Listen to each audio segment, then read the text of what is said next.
الرحمن الرحيم الحمد لله رب العالمين والصلاة والسلام على أشرف الأنبياء والمرسلين سيدنا محمد وعلى آله وصحبه أجمعين اللهم صل على سيدنا محمد مفتاح باب رحمة الله عدد ما في علم الله صلاة وسلاما دائمين بدوام ملك الله وعلى آله وصحبه ومن والاه سبحانك لا علم لنا إلا ما علمتنا إنك أنت العليم الحكيم اللهم اهد قلبي وسدد لساني بحق سيدنا Muhammad sallallahu alaihi wasallam. Alhamdulillah, hadirin dan hadirat sekalian, bersyukur kita kepada Allah Subhanahu wa taala kita ni dapat berkumpul di tempat yang baik, di dalam majlis yang baik juga kita ni dapat berkumpul, dan insya-Allah kita ni dikelilingi oleh orang-orang yang soleh, orang-orang yang baik, untuk bersama-sama kita ni mendapatkan kebaikan di dunia dan di akhirat juga. Maka alhamdulillah kita ni sudah sadar indah sadar, kita ni sudah berada di penghujung tahun 2023. Maka alhamdulillah sadar indah sadar juga umur kita ni pun semakin meningkat. Akan tetapi umur bukanlah yang penting. Umur meningkat itu indah penting. Akan tetapi yang pentingnya bagaimana kita ni kan mengakhiri hidup kita ni di dunia ni macam mana. Ada hadis baginda Rasulullah sallallahu alaihi wasallam, khairun nas man tala umruhu wa hasuna amaluh. Apa kata Rasulullah sallallahu alaihi wasallam? Sebaik-baik manusia ni, sebaik-baik manusia yang umurnya panjang dan amalnya juga baik. Umur panjang dan amal baik. Ini syaratnya. Maka kalau ada dua-dua ni, maka ia tergolong daripada sebaik-baik manusia. Ini kata Rasulullah sallallahu alaihi wasallam. Jadi ni kita ni minta kepada Allah Subhanahu wa taala untuk sama-sama kita ni masuk di tahun hadapan dengan penuh harapan. Minta kepada Allah Subhanahu wa taala kesihatan, keafiatan, dan kita ni memperbanyakkan niat-niat baik untuk menghadapi tahun hadapan ini dengan mengajarkan ketaatan kepada Allah Subhanahu wa taala, meninggalkan segala apa yang telah dilarang oleh Allah Subhanahu wa taala. Begitu juga dengan keluarga kita ni mendoakan keluarga kita ni, anak beranak kita ni, kaum kerabat kita ni, juga kawan-kawan kita ni, sahabat-sahabat kita ni, ibu bapa kita ni, dan berjumpa kita tahun hadapan dengan semua kebaikan yang kita ni akan buat. Dan juga kita ni tahun hadapan ini, mengharapkan tahun hadapan ini, mengharapkan penutup tahun 2023 ini dengan harapan penutup dengan husnul khatimah. Kita ini mengharapkan kepada Allah Subhanahu wa taala, mengharapkan pengakhiran kita ini pengakhiran yang baik, husnul khatimah dalam bahasa Arabnya.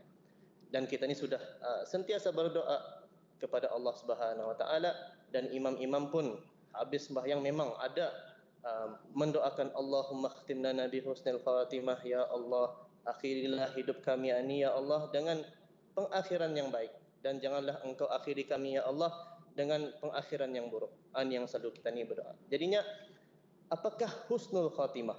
Husnul khatimah menurut kata ulama, husnul khatimah di sisi Islam ini adalah, yang pertama adalah seseorang hamba. Mengerti? Seseorang hamba diberikan taufik untuk meninggalkan maksiat.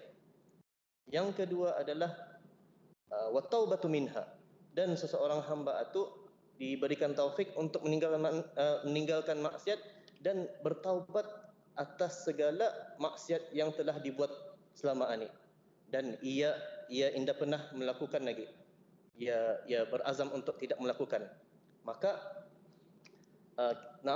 kita ni semua manusia ni melakukan kesalahan.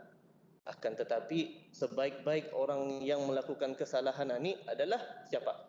Orang yang selalu bertaubat kepada Allah Subhanahu wa taala. Dan yang ketiga adalah istiqamah ala taatillah, beristiqamah, berterusan untuk mengajarkan ketaatan kepada Allah Subhanahu wa taala. Ada juga hadis baginda Rasulullah sallallahu alaihi wasallam daripada Anas bin Malik. Kata Rasulullah sallallahu alaihi wasallam, "Idza aradallahu bi'abdin khairan ista'malahu." Jika Allah Subhanahu wa taala ini menghendaki, mahukan seorang hambanya itu kebaikan, maka Allah akan mempergunakannya. Para sahabat pun bertanya, wahai Rasulullah, macam mana Allah akan mempergunakannya seseorang ini? Apa kata Rasulullah sallallahu alaihi wasallam? Yuwaffiquhu li'amalin salih qabla al-maut. Qabla al-maut. Allah Subhanahu wa taala dan akan memberikan taufik kepada seseorang hamba itu untuk mengerjakan perkara-perkara yang baik, perbuatan-perbuatan yang baik sebelum ia meninggal. Ini maksudnya mempergunakan itu, kata Rasulullah sallallahu alaihi wasallam. Jadinya ketiga-tiga hal tadi itu kita ni cek, kita ni muhasabah diri. Kalau belum ada, sama-sama kita ni ubaya-ubaya. Sama-sama kita ni saling pesan dan saling mengingati antara satu sama yang lain. Hatta yang sendiri yang bercakap ini pun juga, Masya Allah, kadang-kadang lupa. Bukan lagi kadang-kadang, selalu lupa.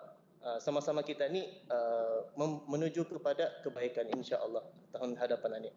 Maka jangan kita ni berhenti juga beramal soleh. Apa sahaja amal soleh. Jangan kita ni menghentikan amal soleh kita ni. Sebab kita ni tidak tahu amal mana, perbuatan mana yang membuatkan kita ni masuk syurga. Ada banyak cerita terdahulu. Ada seorang minta maaf penzina, apabila ia selalu membuat maksiat, kan, tetapi ia melihat seekor anjing meminta sedang kehausan, dan seorang penzina tadi itu mengambil kasutnya dan mengambil air, diisikannya arah kasutnya itu, diberinya kan arah anjing. Maka dengan perbuatan ini Allah redha ke atas perbuatannya itu, maka ia masuk ke syurga. Ada cerita juga yang kita ni ketahui, khutbah 2 minggu lepas menceritakan tentang seorang ahli maksiat, yaitu ia membunuh 99 orang. Kita ni sudah tahu 99 orang dibunuhnya. Berjumpa sama rahib ani, pendeta ani, meminta pendapat. Ia ni kan bertaubat katanya. Adakah Allah menerima taubatnya? Kata rahib ani, indak, pendeta ani. Indak, Allah hendak akan mengampunkan kau. Lepas satu dibunuhnya tak pendeta ani. Lepas satu menjadi ganap dah 100 orang dibunuhnya. Dan maka pembunuh ani tadi menuju kepada orang alim, minta pendapatnya. Adakah Allah mengampuni dosaku membunuh 100 orang ini? Sekali kata orang alim ini, Allah akan menerima taubatmu ini. Maka engkau pergi kepada sesuatu kampung atau sesuatu kampung, maka berjalan tiap seorang pembunuh tadi ini menuju kepada perkampungan orang-orang yang soleh. Di sana ia akan bertaubat, di sana ia akan memperbaiki dirinya di sana dengan keadaan sekelilingnya. Di dalam perjalanan meninggal dia pembunuh ini.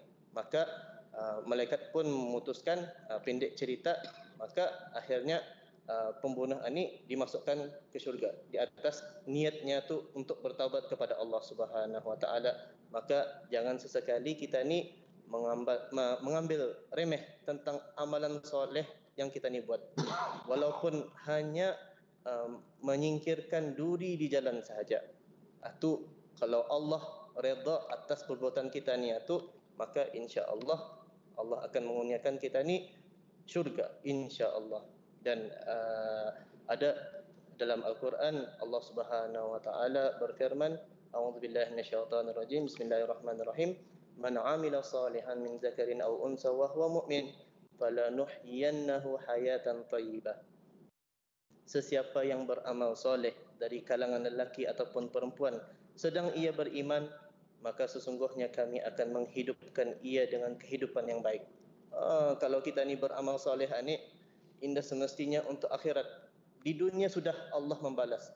Jadi sama-sama kita ni beramal dan memperbanyakkan niat-niat yang baik menuju kepada tahun 2024, insya-Allah. Sama-sama kita ni berdoa juga, minta kepada Allah Subhanahu wa taala untuk pengakhiran kita ni di dunia ni dengan pengakhiran yang baik. Allahumma khtim lana bi husnil khatimah wa la takhtim alaina bi su'il khatimah.